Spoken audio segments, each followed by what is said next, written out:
चे 7 टँकर रशियानं भारताकडे वळवले। महाकाय टँकर भारताच्या न्यू मँगलोर बंदराच्या दिशेनं रशियाचं भारताला प्राधान्य। युद्धग्रस्त इराणला भारताकडून वैद्यकीय मदतीचा हात। औषधाची पहिली खेप इराणी रेड क्रेसेंट सोसायटीला सुपूर्द। इराणच्या दूतावासाकडून भारताचे आभार।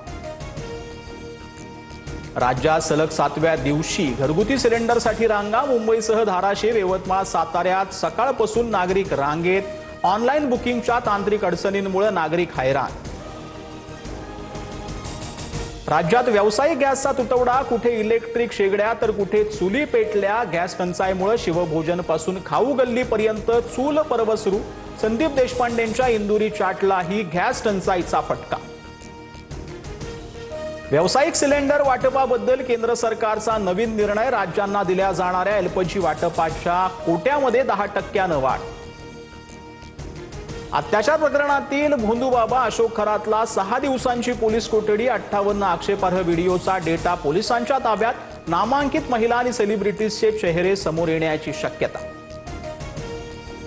रुपाली चाकणकरांकडून अत्याचारातील आरोपी भोंदूबाबा अशोक खरातचं पाद्यपूजन। सुषमा अंधारेंकडून व्हिडिओ ट्विट करत राजीनाम्याची मागणी।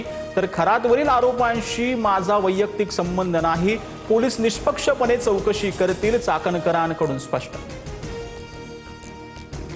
काँग्रेस बारामती पोटनिवडणुकीसाठी उमेदवार देण्याच्या तयारीत। महाराष्ट्रात निधनानंतर बिनविरोध निवडणुकांची परंपरा नसल्याचं स्पष्ट। उमेदवार देण्याबाबत काँग्रेस लवकरच बैठक घेणार। मुंबईत उद्या मनसेचा गुढीपाडवा मेळावा। छत्रपती शिवाजी पार्कवर मेळाव्याची जय्यत तयारी। ठाकरेंच्या बंधूंच्या युतीनंतर मनसेचा पहिलाच मेळावा। राज ठाकरे काय बोलणार याकडे लक्ष। मराठवाड्यासह राज्यभरात अवकाळी पावसाचा धुमाकूळ। नाशिक, अक्कलकोट, लातूर, सांगली, धाराशिव, जालन्यामध्ये पिकांचं मोठं नुकसान। शेतकऱ्यांकडून भरपाईची मागणी।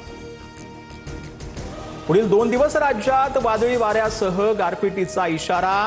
विदर्भ, मराठवाड्यावर अवकाळीचं सावट। हवामान विभागाचा अंदाज। मुंबईतही 20 मार्च दरम्यान हलक्या पावसाची शक्यता।